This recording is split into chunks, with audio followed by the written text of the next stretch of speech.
What if the bravest thing you could do in your 60s wasn't slowing down, but hiking 3,100 miles alone through the mountains, rivers, and grizzly bear country? My guest today, Diane Gansauer, did just that, and she discovered something powerful. The same lessons that you get through the trails are the ones you get through life, through leadership and loss. Stick around because this episode will help you rethink what's possible no matter where you are on your journey. Be confident, be bold, be authentic, but don't forget to take action. This is Ordinary to Badass, where our stories empower women to step into the spotlight of their own lives and pursue what they're truly passionate about. It's time to step into the arena and become more than just extraordinary. It's time to become a badass with your host, Marie Sonneman. Welcome back to the Ordinary to Badass podcast, where we share stories and strategies to help women lead louder in rooms that weren't built for them. I'm your host, Marie Sonneman, and today we've got a powerful conversation lined up, and I am so excited. Today's guest proves it's never too late to write your story. At 61 years old, Diane Gansauer committed to hiking the entire Continental Divide Trail, 3,100 miles from Mexico to Canada. Along the way, she not only conquered mountains, rivers, and grizzly country, but she also officiated over 400 celebrations of life. She honored stories that mattered and also just trusted the trail itself. Diane ended up turning those lessons into her book, The Waypoints, where she stacks stones on the path to symbolize the wisdom of lives lived and journeys taken. She's living proof that courage isn't about age or having the perfect conditions. It's about persistence and perspective and the choice to keep moving forward. I'm so excited for you to hear from her today. And I think another thing that makes me happy is I don't want this just to be all leadership. We have to have balance. We have to do things. I don't think we should just go all in on our work. It's good to have work-life balance and have things time off, time to hike, time to do whatever it is you're passionate about that resets you. So then you can go be a boss at work and kick butt at the office or in the field, wherever you work. Another reason why I'm excited for you to hear from her is because I think there's so much importance to work-life balance and just these little things we can do, getting outdoors or doing things that you're excited about and passionate about. Those can help you be a total badass and have balance. Let's just fucking skip this. Okay, so every week I like to get real about the highs and the lows, the ordinary stuff that keeps me grounded, and the badass moments that remind me why I'm here. So let's get into it. You guessed it. What's ordinary and what's badass? Let me tell you a little bit about my life and what's going on. Okay, I had a day. Let's be real. I had like 3 or 4 days last week, and it was bad. I just was in a mood. I want to tell everyone under the sun to F off. Well, I was at work. Yeah, that happened. I was dropping F-bombs like crazy. Okay, let's just get this out there. I know a time and a place. I know the environment that I can do it and I can't do it. And I wasn't calling anybody specifically the F word, but I was just in that mood, F off, F off, F off. I just wish I could say that to people. That's about it. But it was still a mood, right? Fierce Marie was coming out. And there were a lot of my coworkers, because I just switched positions. I think it was May, in the middle of May. So there were a lot of my coworkers that didn't know me that well, or they didn't know that side of me. And so, yeah, they got to see that side of me. It was a little bit funny. They found it funny. Matter of fact, I used to be called Trucker Mouth Barbie. I don't know if it's the fact that I meditate that helps me calm down, and I didn't meditate for a few days last week, so there's that. Yeah. So my guess is, since I meditate pretty regularly, I don't get frustrated as often. But this last week, when that happened, life happened and meditations didn't, right? And that's life. That's the messy middle. It's how things shake out sometimes. And sometimes you get frustrated as heck by the smallest of things. And then other times you're just cruising right along and it doesn't even bother you. So that was last week. It felt kind of ordinary. Yeah, I don't get in those moods too often. But But still, it's life, right? Not always going to be in a happy mood, or you're not always going to feel relaxed or chill or whatever. So I thought it was interesting. I don't know. Anybody else ever get like that? Just me? Bueller? All right. What's badass? Okay, so I spoke up in a meeting. This was a work meeting, and there was stuff going on that my boss was saying that I just didn't agree with. And I told someone else that I planned on bringing this up at our guild meeting, and he's like, cool, that's a good idea, but just know you're going to be a target. So I thought about it because, like, yeah, it's not fun to be a target, but also a girl's got to speak up.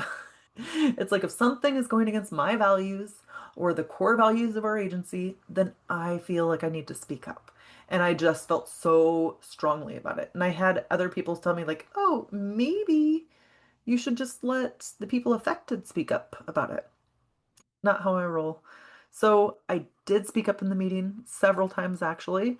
And I was assertive. I wasn't rude, but yeah, I was assertive to get my point across. And things didn't go my way, not at all. But you know what? I felt good about myself because I spoke up. And that felt badass. It didn't necessarily matter about the outcome. Like, yes, clearly I wanted things to go my way, but at least I spoke my mind. And, you know, I don't think I used to realize this. I used to hate speaking in public. And not that I love it now, but I'll do it, right? Or if there's a cause or there's a reason, I'll do it. So the thing is, though, is it's gotten better over time. The more I speak up for myself, the more I stand my ground and hold true to my values, it becomes a little bit easier each time. Like, yeah, you're still going to have the nerves. You still might feel a little bit uncomfortable, but it's like, no, I've got to do this. And so those uncomfortable conversations, those uncomfortable things you have to do to stand up for yourself, to stand up for others, they suck. They can be so hard. But like in the long term, I see how much I've grown just in the last 5 years by using my voice, by speaking up. And so even if you start by speaking up for other people, that's fine. Start with them and then come back to yourself, right? Because the more you do speak up, the easier it becomes. So yeah, that was badass for me this week. I want to hear from you on Instagram about what's ordinary and what's badass. Did you relate with either of those two things? Have you ever struggled with speaking up at meetings? Have you ever spoke up and said something even when you were terrified? How about the ordinary thing? Like, have you ever just been frustrated at work and just wanted to tell everybody to F off? Yeah, I don't know. It's just a thing that happens once in a while, right? Again, know your audience. Know your audience. I'm not just saying just go crazy and lose your job or something. But know who you can say it to and who you can't, or who will let you vent and who won't. But yeah, I just want to know if you can relate to that at all. Hit me up on the gram at ordinary to badass. Either DM me or throw it in your Instagram stories. Just take a screenshot of the episode and then tell me. Let me in. I want to know. That's the thing about podcasts.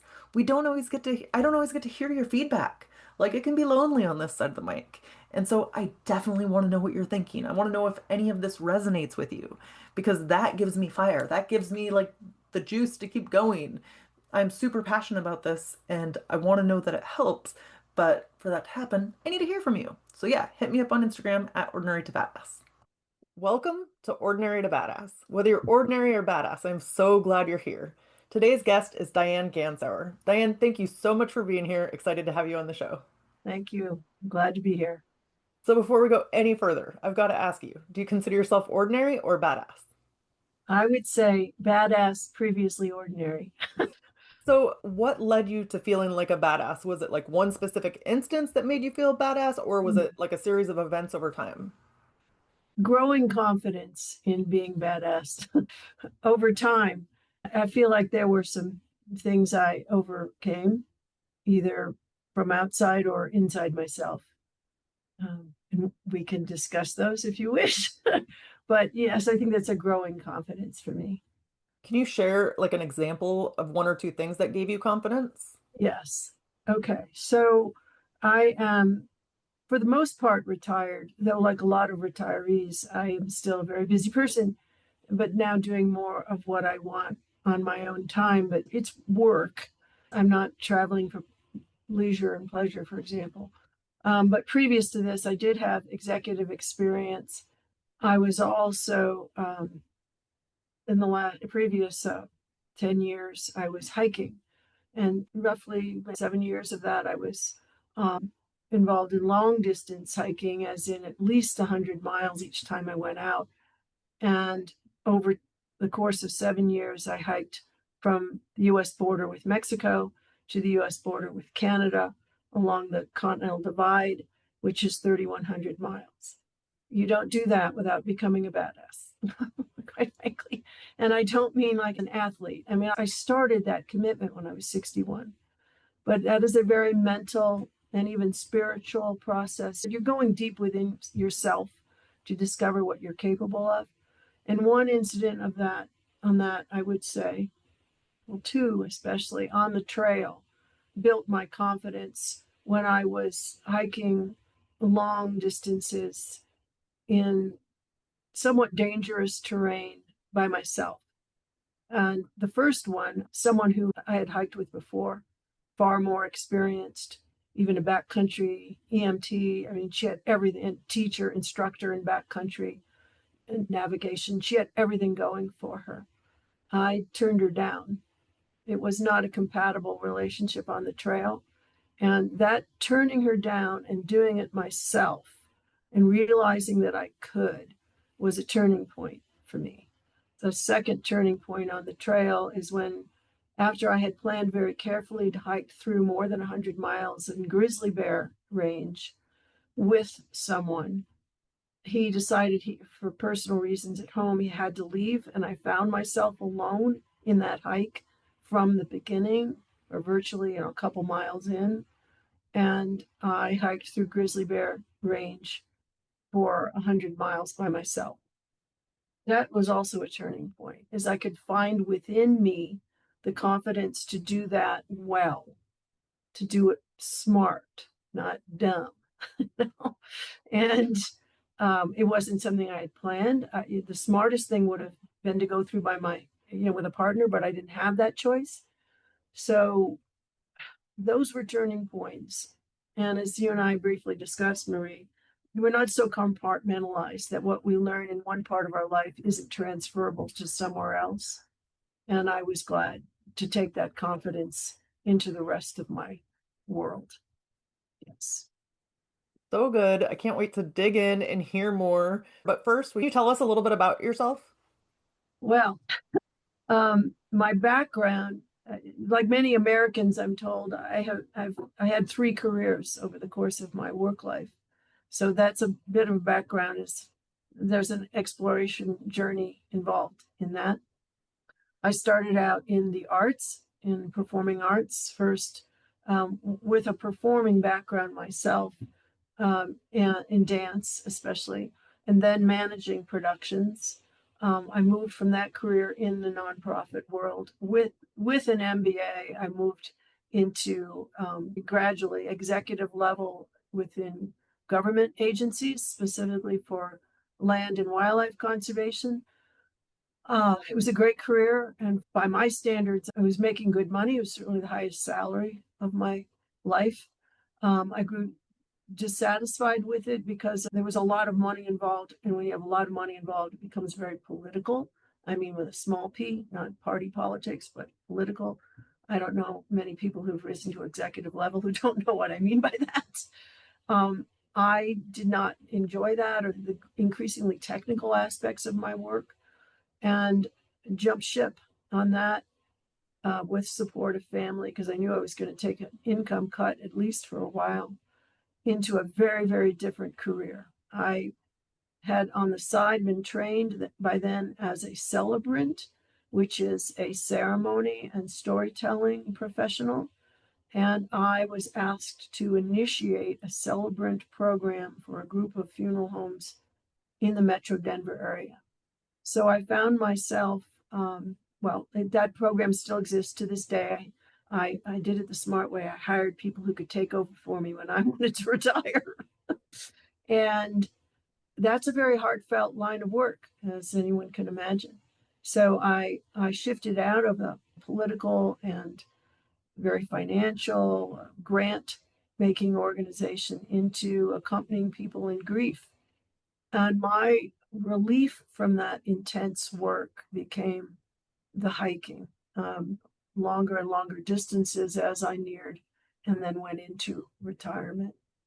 So to me, it was always important to have that balance. It's just intense work. You must be present for these families who have one shot at helping them get started down their grief journey and healing, and you must be present for them. And in order to do that, you have to also offer opportunities to refresh your own spirit, or you could get dragged down. The last several years of my life have been devoted to that. And I also turned my attention to writing about it, those two very different sources of wisdom and experience. So you mentioned having to take care of your own spirit. What are ways that you can go about doing that? Because I think it's so easy to take on the stuff of all the people around you. My yes. And especially as women, you always wanted to help and care for people. But what do you do to take care of yourself? I think it's a matter of self-discipline to intentionally say, I will set aside time for myself. Am I perfect at this? No. But my best days start with some quiet meditation, reflection. That can mean, of course, different things to different people. For some, it has a very kind of religious orientation, even. I mean, as in prayers, scriptures that they meditate on. For others, it's a different practice. But one way or another, you need to center your day. And if I don't do that, the day doesn't go as well. It's just a fact. I'm more scattered. I'm less focused and intentional about what the priorities are for the day. That's one way to start your day well. And I also think it's important to exercise and get fresh air. And that gosh knows I'm an example of the importance of that because I walked from Mexico to Canada and that was all outdoors. So, and what I take from that, obviously, not everybody can do that. And I don't think either that that's an essential to go on something that's rather extreme. But just get out in the fresh air and go for a walk, even if it's the local park, preferably not always indoors in a gym. Just get some fresh air and be out in nature. And I think those two things alone would do a lot for people. Center your day at the beginning, get some fresh air and exercise. It's amazing how it clears the brain and suddenly things you were wrestling with just kind of melt away and you see better how you should handle a situation. Yeah, it's so funny how just like 5 minutes in the morning to yourself, just 5 or 10 minutes, just carving out a Yes, little bit time, how that can change your whole day. yes, yes. Yeah. And also when you talked about getting outside, it's so funny. I used to hate going outside when it was raining, and I live in Washington State where it rains a lot. Got to And get I over that, absolutely, Marie. yeah, and I avoided it at all costs. And then once I started doing it, I was like, why didn't I do this sooner? Like it's really not as bad as you make it out to be in your own head. Right, that's true. That's true. If I can I add to what I Yeah. said just a little bit, because I write about this, and my book is called "The Waypoints from 400 Farewells and 3,000 Miles," and now you know what that subtitle means. Is I had done well over 400 memorial gatherings before I finished that hike over the course of 7+ years. But one of the what I've heard in feedback is one of the people's favorite chapters in that book. The chapters are the waypoints, the things I learned from those two sources of wisdom, is travel lightly. Now, if you don't have to be a backpacker to know that a backpacker can't haul out the kitchen sink on his or her back. I mean, you've got to decide, you've got to curate what's in that pack, or you will literally be in pain. But don't we all know that you have to curate what you choose to carry emotionally? And I think one of the important elements of self-care is thinking about what you need to put down and put behind you and not carry anymore. And that isn't to say you might not be justified in, say, your disappointment at something or your frustration or even hurt or even your anger. That's not the point. Is at some point you got to resolve that and say, I need to put that behind me and move on now. And that has an enormous impact on self-care And frankly, on the care for the people around you, don't want to hear about that stuff anymore from you. You know, gee, I wonder if I sometimes process things verbally in the presence of my family. So traveling lightly in life, I think, is a very important aspect of taking care of yourself too. Yeah, I think that's very powerful to be able to travel lightly or put things down and not always have to um, think that you have to carry the weight of it forever. Yeah, lug it along behind Yeah, you. Yeah, yeah. One thing I think that people can struggle with is they think they can't, like, well, not they think, you can't control your thoughts all the time. Sometimes thoughts are just going to come in and you don't have right. control over it. So how do you put down your thoughts emotionally if something just keeps sticking with you? I've heard this as a bit of a Buddhist practice, and I'm not a practicing Buddhist, but sometimes their practices catch my attention. I go, man, that makes sense. Is when that happens, is to distance yourself from it. It's like you remove yourself, come off the planet for a moment and look at what that thought is dispassionately and assess it, whether it's positive or helpful to you or to anybody else. That thought is rumbling around in your mind. And I think we can choose to say no. I'm shifting channels. It's like turning the old fashioned, I'm showing my age, turning the channel on the TV. You can say, no, I'm not going down that route. That can be an intentional decision. I think today, where social media rules the day, and you kind of toss anything out there, frankly, without accountability, is we need to step back and say, hey, you know what? I am accountable for what I take in. I'm not accountable for what bounces off me or comes to my attention, but I am accountable for what I let into myself. And that means you can make a choice. You don't have to feel bad about. I mean, I just had an incident this morning where I was really upset with somebody and I needed to deal with that. And I definitely had to take a deep breath and call someone and say, this can't be happening. And I was professional but strong about it. And I was justified in being very, like setting up a boundary. We've all heard those terms that say, this is not going to continue. This is not okay.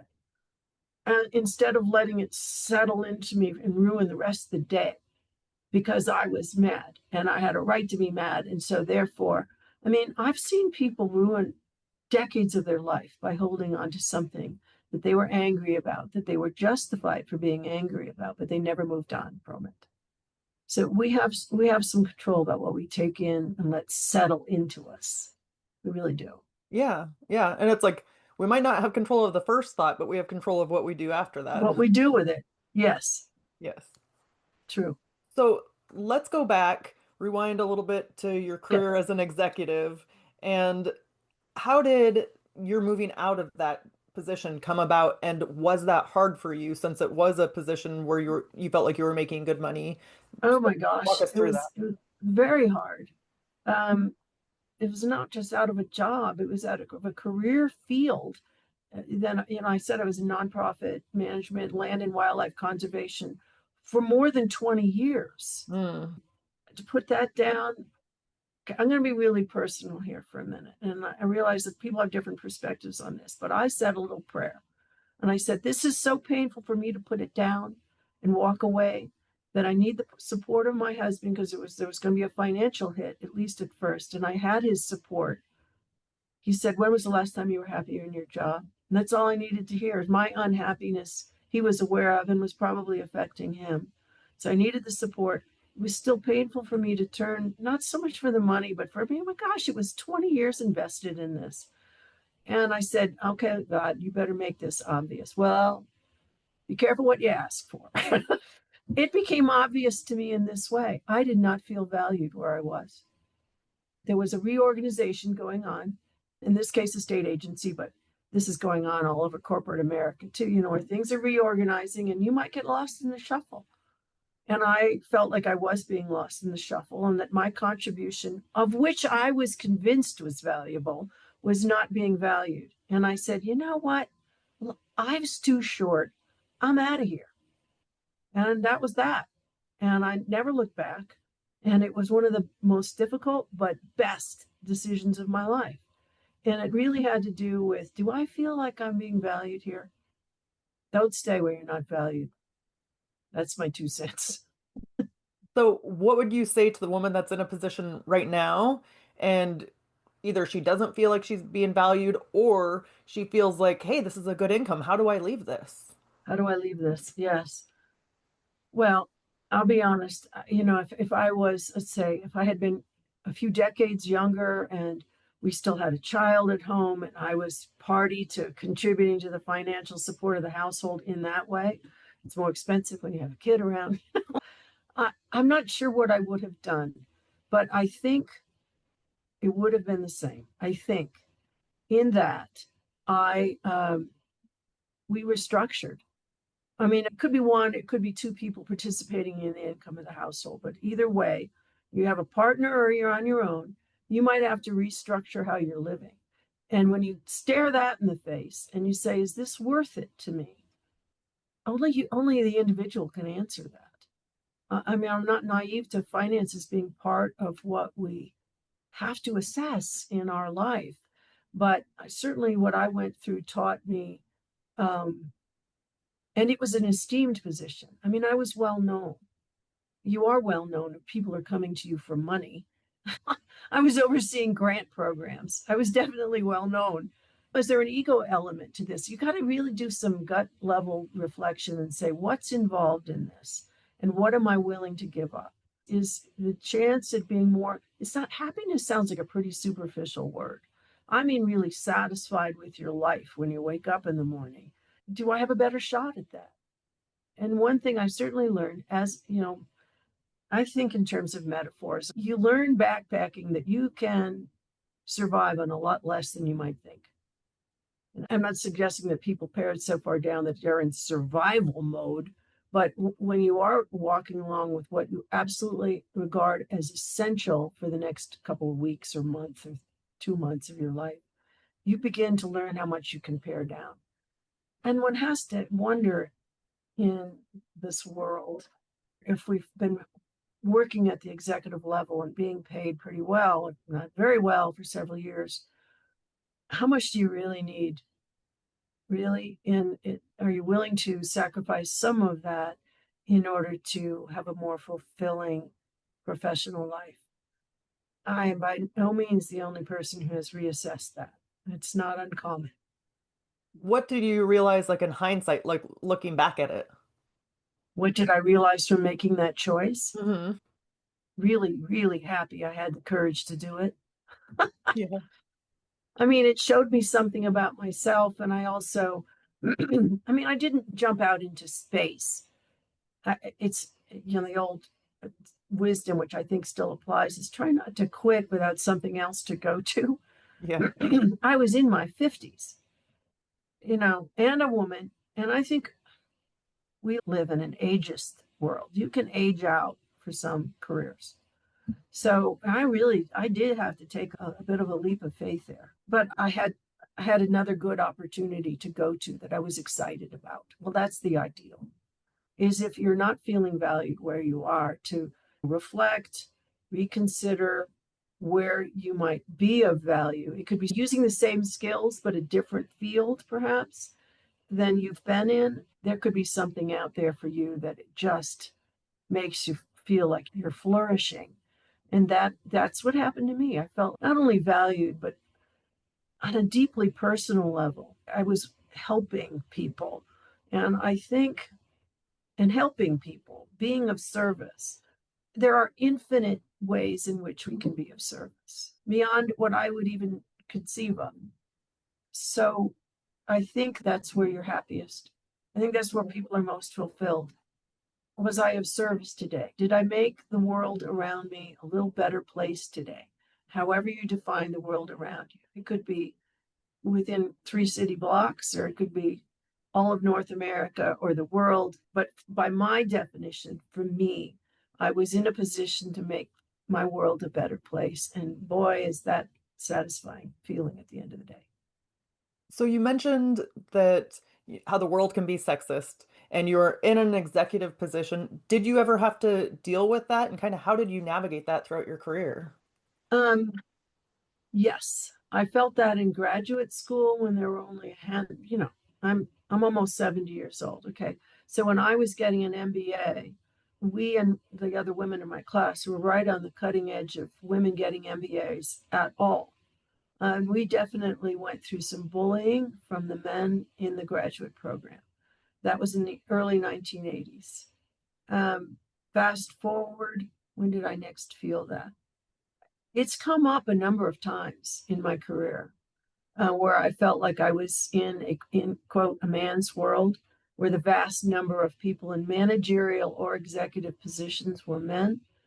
And let me just say, I had that atmosphere.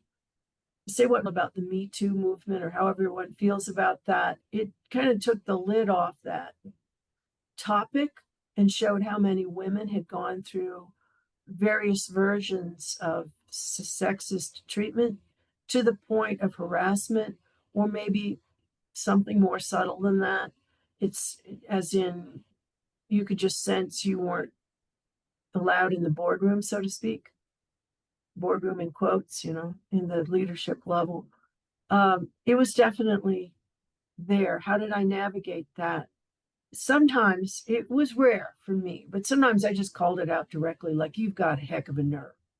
There are 30 men in this room. I'm the only woman. And let's look what's going on here, directed specifically at me. Cut it out. And today, there have been enough lawsuits in the past that my boss paid attention to that and chewed out somebody. And it just never came up again. It's like, don't mess with me. I know what you're doing. So you just don't just take it.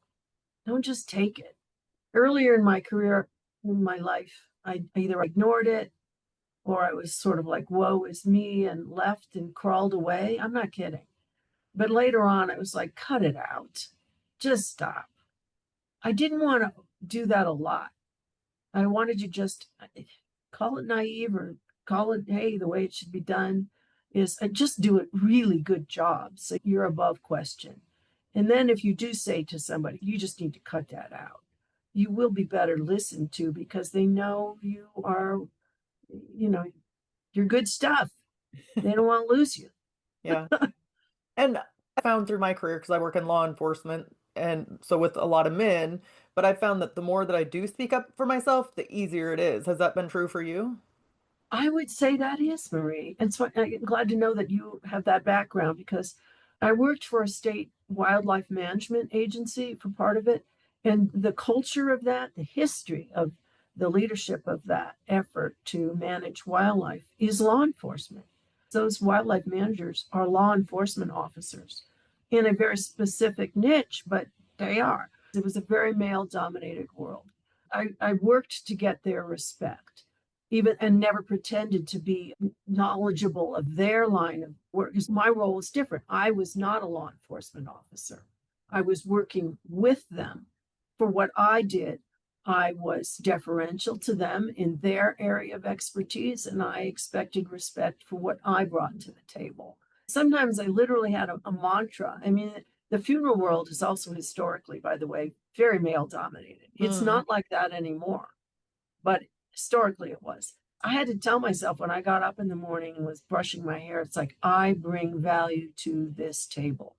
I have something to contribute, which says something. You have to be that strong about it. It's not obvious that everybody thinks that at the beginning, but over time, when they saw that the people I worked with, as in the families, in this case, the families that I worked with, or when I was in land conservation, that's very rancher centric, that when they valued what I brought to them and was very project, vision oriented, the good things that we could do together, gradually I earned respect. I didn't pretend that I knew what their field was, but they learned to respect mine. It took time. Yeah. It took Yeah. time. And I love how you said that you kind of were your own cheerleader. Like, I have value. I bring something to the table. And funny enough, like when I first got into law enforcement, I did something similar. Like, I was like, I am strong. I am capable. I will survive. I'll never give up. Every Yeah. single day when I put on my uniform, I was telling myself those things just to remind myself. But Yes, I think it's not talked about enough how much you have to be a cheerleader. for yourself. Yes. Did you, if you mind if I ask you a question, did you have other women in law enforcement who you would, confer with now and then and bolster each other? Yes, yes. I think that's always helpful to have somebody else that you can talk to. But I also think maybe this is a little bit of a tangent, but I think representation is so important. Like you have to have people going in those roles to have other people want to join. Because I've seen over and over again where like one person will get in a role and nothing will happen. But then when like multiple people start applying, once you get a second person, then it's like you get a wave of more people that want to be in leadership roles because they see it. They see that it's possible for them That too. it's possible. Yes, yes. So, but no, I think that anywhere you can get support, whether it's in your own organization or outside mentorship, other people that have went through something similar, I think that's helpful. Yeah. So Absolutely. I want to pivot a little bit. I'm so excited to talk about your travels. When did you start getting into hiking, and have you always been an athlete? And no, I've not always been an athlete. So I mentioned that it was dance and theater, mostly dance training, since this is so common for little girls way back when, taking ballet class. I know it sounds stereotype. Well, I was part of that, but I stayed with it to the extent that classical dance training is athletic, which it is. I was an athlete as a dancer, but outside of that world, I didn't start long distance hiking until I was in my 50s and an empty nester. So I know some of your audience might be looking at that soon, or they already are an empty nester, or it could be a few decades down the road. Hang in there. Life doesn't end when you have finished raising a child or children, or for that matter, suppose you're not a mom, don't intend to be a mom. Life doesn't end when you're nearing your retirement years. If you look at it hopefully and optimistically, as you should, your life opens up. You have more time either way, from retiring or from finishing your duties as raising a child. Your life can open up to new horizons. It's really true. And it was at that point, even though I had, well, let's see, I think my athleticism did not blossom though until those years. And I got back to a gym and I started building my foundation level of strength. And then, and I hiked into the Grand Canyon and out and that's not even a long hike. It's only like 10 and a half miles each way. It just looks daunting because you're walking into a hole in the ground and you're going to climb back out of it. So that was my first most challenging hike. But after that, I really took off. I think for those who, I mean, try and keep some physical health and strength training going all of your life is the best. But I didn't really pick up on being an athlete until I was, in my 50s and then into my 60s, which it can be done if you're careful, if you're not silly about it and pretend like, oh, I'm still 22. If you're careful, the body is amazingly resilient, and that was very fun to discover. Yeah, it was Yeah. fun. Yeah, and I think that's awesome because I think a lot of times people think like you're either born an athlete or you're not, which I don't think is true at all. Um, but it's powerful, or it can be, I can imagine that it's confidence building to realize like, oh wait, Do what this. else can I I do? can do this. And let me tell you something, and I don't know how this will go over, but conversations are more interesting if there's a bit of controversy shown in there. But let me say, ladies, if most of your listeners are women, I just have to say from my experience, the women are far more reasonable about their abilities on the trail than the guys tend to be. And I'm especially speaking about guys who are over 50 years old. They tend to push too hard. I've seen more injuries in men of age 50 and up than I ever see among the women. So I don't, you can mull that, but that's my honest to goodness observation. So with the women, okay, maybe you aren't going to have the same kind of strength as the guys out there. We're built differently, and they have these bulked out. But they say this about long distance hikers is that by the time a woman has finished a really long and challenging hike, she looks like a fitness trainer, whereas the guys look gaunt, like they've been in some terrible prison for years. We process energy differently physically. So I think the women really are, we're coming into our own. There's far more women. Because remember, I was hiking long distance hikes starting, for 10 years. And roughly 7 or 8 of that was hiking the Continental Divide. But I've been out there for several years. And the composition of the people on the trail has become more female each year. The number of solo hikers who are women also increased.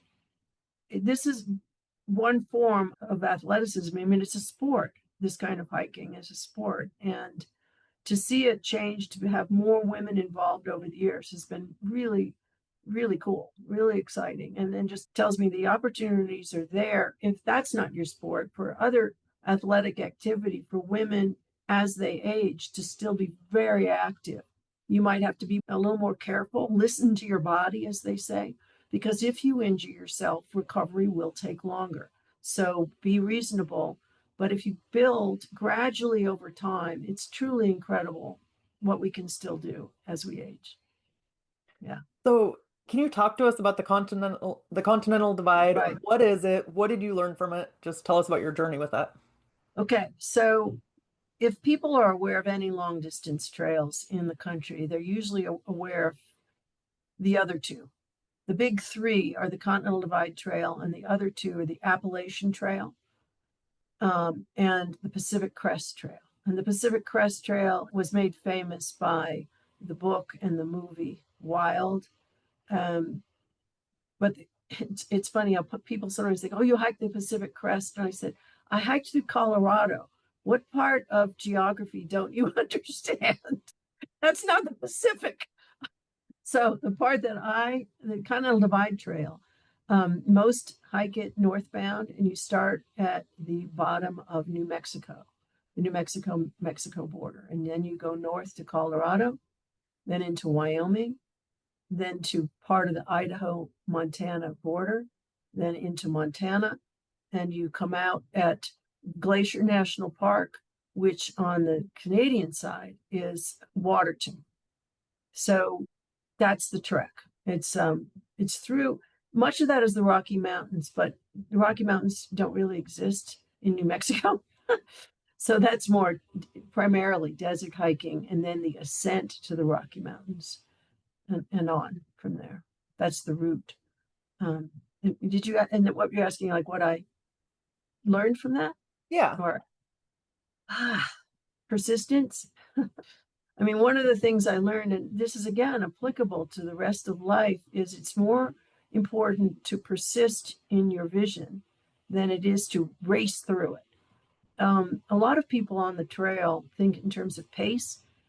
Well, if you're a through hiker, those are the people who hike the whole thing in one season, 1 year, and it takes them around 5 months. They have to think about pace because they want to get to Canada before the snow flies. Okay, so they start in March or April and they finish somewhere in October. So roughly, anyway, it's usually about 5 months. So they do have to think about that. But most of life is a marathon and not a sprint. There are times when you have to move quickly. On the trail, people have to get out of the way of lightning. And if you're in the mountains a lot, that is a very real concern. It's one of the biggest concerns is weather.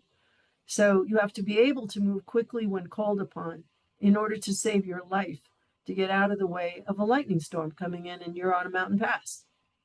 But most of the hike, and I think most of life, has to do with hanging in there. Are you going to persist? Is this so important to you that you will want to? I think the trail, it taught me many things. It taught me to build courage through my fear, not by avoiding fear. Sometimes you had to walk through scary situations. You could not hide from them. You had to walk through them, a la walking through grizzly bear country. So courage and persistence, the trail taught me that above everything else. Yeah, in my experience, any time that I have done solo traveling, it has built my confidence in myself because you just have to figure it out for yourself. Has Yes. that been true for you? Well, yes. I mean, especially if you're traveling by yourself or if you're hiking is a form of travel, you have to, no one's watching out for you. You have to figure it out. If you forgot something in your pack or in your suitcase, well, you got to either go buy it, or if you're on the trail, do without. You know? um, so it does build confidence because you're constantly faced with things that need to be solved. You're a problem solver in a way. I mean, the problem might be a happy problem, like I really want to go see such and such today, and I'm not sure how to get there. I have to go figure that out. Or it could be a problem that's not such a happy problem. You know, maybe you have to fire somebody, or you got a personnel problem. Those are the gnarliest. You know, you have to go solve that, and you're the manager, and it's up to you. Um, so travel definitely, and hiking for sure for me. I haven't traveled as much lately except by hiking, but the logistics and the resupply issues on a long hike like that are considerable. So you have to figure that out. But you know, also, if you're traveling with other people, or you're in the workplace and you're working with other people, you have to balance a team dynamic. And with travel, they always say travel will show you the strength or the lack thereof in a relationship. If you're Right. traveling with somebody, you might find out things about each other you did not want to find out. People Yeah. get in, they get stressed, they get tired, they get in a bad mood because they're frustrated with something. Yeah. Oh, So either way, you got stuff to solve. yeah. I have friends that like good friends, but I can't travel with them. It's like you just kind of figure out like because they're different parts of your personality come The out. different personalities. Yeah. True. Yeah. So let's end with a tip to encourage women who are in the arena fighting for the life that they want. In the arena, fighting for the life that they want. Just be really clear on the life that you want. You know, it doesn't need to be reassessed sometimes. Sometimes we hang on to something and it's very important to hang on to it. And that's what's going to drive you. That's what's going to give you the energy every day you get up in the morning. Other times it's time to say, you know what? Done that. Been a good ride. Time to move on. Put it behind you. It's possible sometimes to hang on to something too long. So I would just fundamental, be really certain of that vision that you have for your life and what you could bring to that life and what it will bring to you. And then if you're sure, hang on, hang on, and don't be dissuaded. Don't let anybody write your story. Your story is your story. You get to write it, even though not everything is in our control. Like we said earlier, you can decide how you react to things. Write your own story. So, Diane, how can we connect with you? How can we connect? Um, well, honestly, what's most important for me now in my little world is if people could get on Amazon or wherever their favorite online retailer is or their local independent bookstore and at least take a look at my book. It's called The Waypoints from 400 Farewells and 3,000 Miles. It has a big pile of rocks there. It's called a cairn. It's a type of visual waypoint. I would love to connect with you through my book. I'm also on Substack, which is dianegansauer.substack.com. And you can check out what I have to write, what I've written that way as well. Thank you so much, Diane. You've been a total badass and I've enjoyed hearing your story. My pleasure, Marie. Thanks for having me join you today. And with that, we'll end our show. Tell the badass woman out there staying in the arena, wherever you are, whatever you're doing, own it and get after it. Okay, wasn't that episode with Diane good? Diane reminds us that the trail isn't just out there in the wilderness. It also is daily choices that we make to keep going, to let go of what doesn't serve us, and to believe in ourselves, even when others doubt. If you want more of her wisdom, check out her book, Waypoints. And don't forget, the world, it doesn't need another carbon copy leader. The world needs you and all of your badassery. So I know I've mentioned the Breaking Barriers guide, but guess what? I haven't told you a whole lot about it. If you've ever felt like you've had to work twice as hard just to be seen as half as competent as your coworkers, that's exactly why I created the Breaking Barriers guide. I interviewed women across predominantly male industries. I'm talking military, engineering, finance, tech, women who didn't just survive, they thrived. They shared the exact strategies they used to gain respect, speak up with confidence, and land the promotions they deserve. Here's the kicker. They did not wait to be 100% qualified. They didn't shrink themselves to fit in, and neither should you. So if you've ever wondered whether you're cut out for leadership, or you're in leadership and you've struggled, or you're in leadership and you want some guidance, this guide is your proof that you are a badass and you can do it too. Go to ordinarytobadass.com/barriers. As we're wrapping up here, I want you to remember, you don't ever have to shrink for a seat at the table. The world doesn't need a smaller version of you. It needs your full, unapologetic, badass self. So with that, we'll end the show. To all the badass women out there staying in the arena, wherever you are, whatever you're doing, own it and get after it. Now that you've listened to this episode of Ordinary to Badass, we want to hear from you. Go to our website, ordinarytobadass.com/podcast, and submit your own experience on how you took your life from ordinary to badass and get the chance to be on a future Spotlight episode of the show. That's ordinarytobadass.com/podcast. While you're waiting for the next episode of the show, wipe off the sweat, dust off the dirt, and get back in the arena.